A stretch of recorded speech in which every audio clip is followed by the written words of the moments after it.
People like you shouldn't come to places like this. Annoying.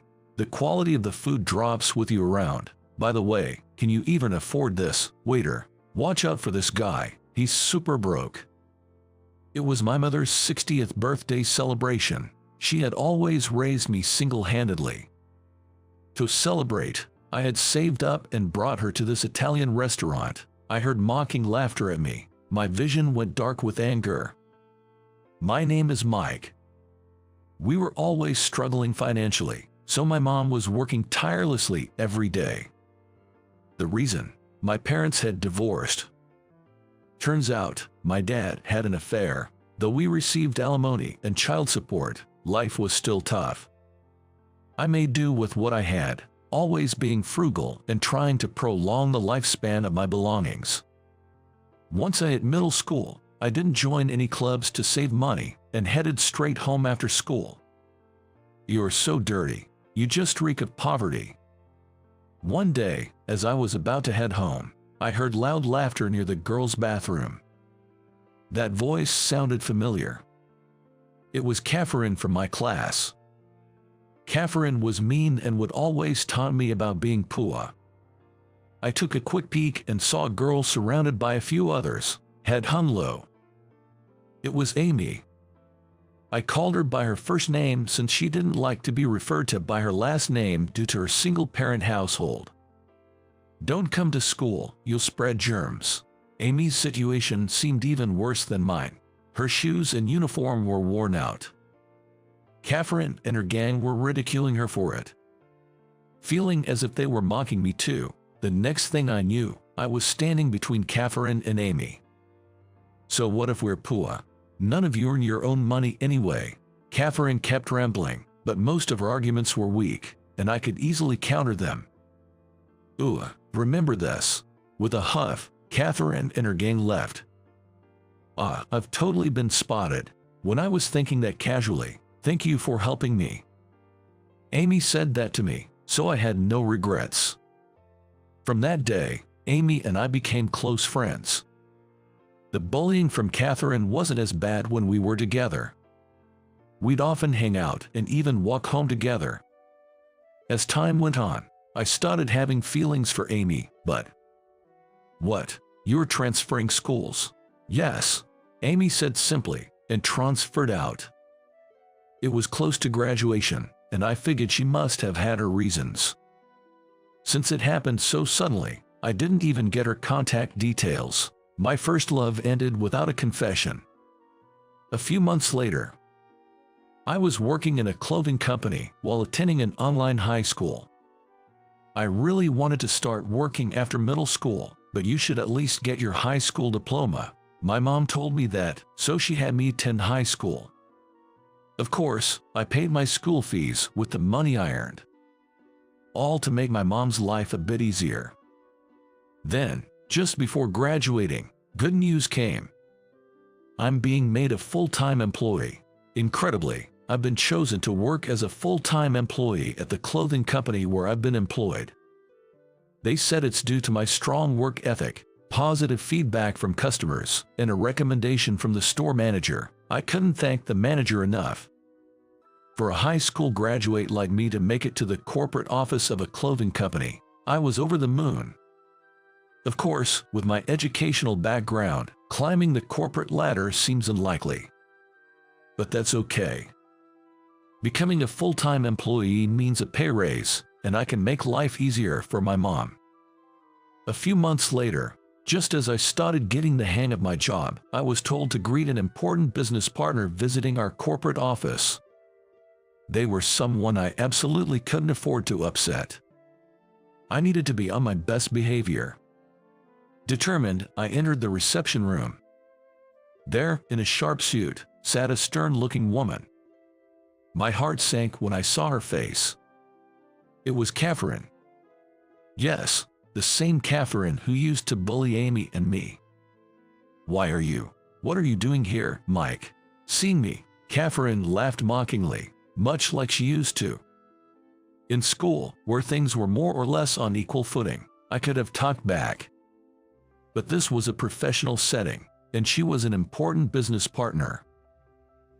could only plaster a smile on my face and stay silent. It's been a long time.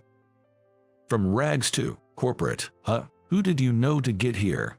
It's gone downhill if they're hiring the likes of you. Well, looking at you, just an ordinary employee. Do your best, I guess. Catherine smirked, took her opportunity to belittle me further, and then left. I wiped the cold sweat from my forehead. I later found out Catherine was a top performer in the sales department of our business partner. A rising star promised for promotions, the elite of the elite. No way an average employee like me stood a chance against her. I fought to avoid her as much as possible, but, to my horror, Catherine specifically requested to work with me. So, every time we had a business transaction, I had to face Catherine. This report is hard to read. Why not brush up on your language skills instead of always finding faults? Always had a distaste for uneducated folks like you. Every time we met, Catherine had a nasty comment ready. I had no choice but to endure, becoming a verbal punching bag, so to speak. But I never thought of quitting. Thanks to my dedication to my job, life with my mom had improved significantly. No way I was going to let my mom struggle again. With that mindset, I managed to brush off Catherine's cruel words. More than that, what was really bothering me was something else. My mom's 60th birthday was coming up soon. I've saved a good amount of money and want to celebrate it somehow. But embarrassingly enough, I've been so focused on earning money that I don't know what gift would be best. What should I do for her celebration? As I pondered this, my mom and I were watching TV. And then, "That looks delicious." Uncharacteristically, my mom whispered that a show featuring a renowned Italian restaurant in the neighborhood was playing on TV. Images of exquisite meals in the lavish restaurant interior flashed across the screen. I'd love to visit a place like that, even just once. Mom wasn't really asking or insisting. She was saying it more in jest. Taking out my cell phone, I discreetly looked up the restaurant. It was as expected for a high-end Italian place. Most of the menu was out of my budget. But the cheapest course, I might just be able to afford it. "Mom, let's go to that restaurant." "What? Don't be silly. You don't have to do that. I want to celebrate your 60th birthday there." Initially hesitant, my mom eventually gave in when I expressed my wish to honor her. "I'll have to brush up on my table manners," she joyfully remarked. Neither of us had ever eaten authentic Italian, so we both studied table manners extensively. On the day of our reservation, we arrived at the restaurant. I was dressed in a suit, and my mom wore an elegant dress she had rented for the occasion. "Welcome," the waiter greeted, leading us to our table. It was a table close to the entrance, and chairs were pulled out for us to sit. The room was adorned with luxurious furniture and decorations, and the entire floor was covered in a red carpet. Despite having done some research online and on TV, the opulence took both me and my mom a bit by surprise. "What would you like to drink?" The waiter presented a wine-only menu, but neither of us drank alcohol, let alone had any knowledge about wine, so we simply opted for grape juice. "Happy 60th birthday, Mom." We clinked our juice glasses, and Mom smiled with joy. "Let's start with the appetizers." The food served looked refined, something we'd only seen on TV. With our newly acquired, somewhat clumsy table manners, Mom and I began our meal. I was looking forward to a good time. That's what I thought.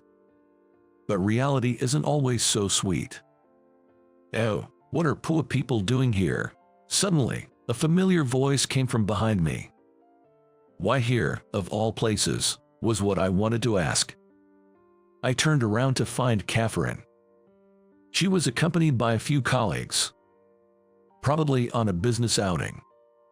"This place will lose its charm with you here. You'll ruin the taste of the food," Catherine continued, raising her voice even louder. And can you even afford this? Waiter, watch out for these folks. They might dine and dash. Our pleasant evening was instantly spoiled. However, making a scene wasn't the mature way to handle it. Being ridiculed was something I had grown accustomed to. I was ready to let it slide, until his mom looks just as poor. It's scary what genetics can do. A comment belittling my mom made my vision go dark. It was a rush of anger. Make fun of me all you want, but insulting my mom, who has always supported and raised me, was something I couldn't stand. Enough is. I stood up abruptly, knocking my chair back. Mike, calm down. Mom tried to calm me, but my anger was uncontrollable. I had reached my breaking point. What's all the fuss about? Perhaps because Catherine was so loud, or because I had stood up. The chef came out to see what was going on. I recognized him from a TV interview. He was likely the owner of the restaurant. The owner himself. Suddenly, Catherine flashed her charming business smile. I was just about to discuss the uniforms we'll be providing for your staff. It seemed this restaurant was a client of Catherine's company. Her earlier attitude was nowhere to be seen. Catherine ignored me and spoke directly to the owner. However, the owner gave Catherine a cold stare. About that, let's forget it. What? Catherine was taken aback by the unexpected response.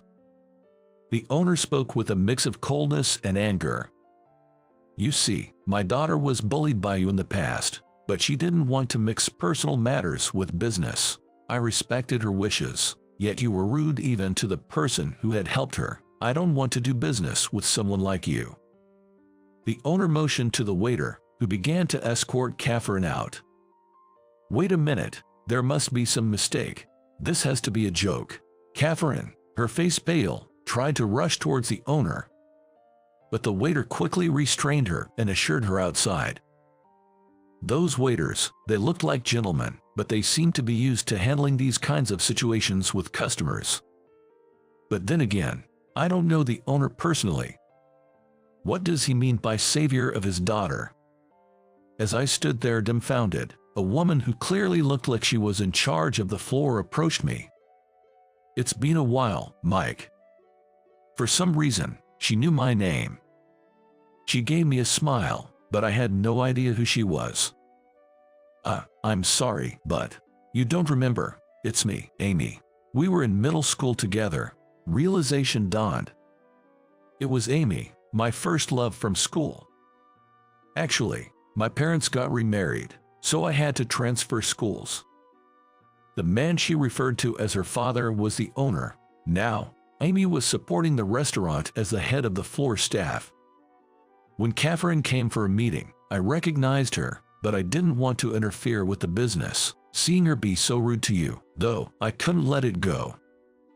Amy's face lit up with a smile. You helped me out in the past, remember? So now it's my turn. I felt so refreshed after seeing Catherine get what she deserved. I was stunned to be reunited with my first love. But Amy's thoughtfulness made me happy, and all I could humbly say was, thank you, you really saved me. The owner, recognizing me as his daughter's benefactor, treated us to the most premium course. Amy explained each dish to us. Although it was a bit embarrassing to hear old stories in front of my mom. But thanks to that, we had a wonderful time. Thoroughly pleased with the impeccable service, we left the restaurant. But as soon as we got home, my mom said, I think I left something at the restaurant. Can you go get it? She said it with a kind smile. I suspect it's just an excuse. However, this might be my last chance to enter the restaurant and speak with the owner. Taking advantage of my mom's excuse, I went back and bravely proposed a uniform order to the owner. It was partly my fault for canceling the previous order. But the owner responded positively, saying, I've been thinking about where to get the uniforms from. Can you provide some materials for consideration? Now, it was time to prove my worth. Having been ridiculed by Catherine so much, my improved proposal was well received by the owner. The restaurant decided to order their new uniforms for my company. This success led to my promotion. Me, a high school graduate. I did wonder about that, but my boss assured me that the company values employees who deliver results, boosting my confidence. Oh, yes. Speaking of Catherine, she never returned to our company after that incident. Rumor has it she was demoted after angering a major client. Even though she was competent at her job, she seemed to lack the respect of her peers, and no one seemed to object to her demotion. Well, she really got what she deserved. Thank you for all your help. Beyond just the uniform order, the owner often entrusts me with various tasks. Consequently, I've been visiting the restaurant more frequently. So, you see, I've had more opportunities to meet Amy. In fact, lately, most of my work-related interactions have been with her. It kind of feels like a blast from the past, and I can't help but feel genuinely happy. I can't shake the feeling that Amy seems happy too. Am I being overly confident? But deep down, I really have feelings for Amy. I plan to invite her to a movie soon. But that's a story for another day. Here's hoping my romantic journey goes smoothly. Hey, everyone, keep your fingers crossed for me, will you?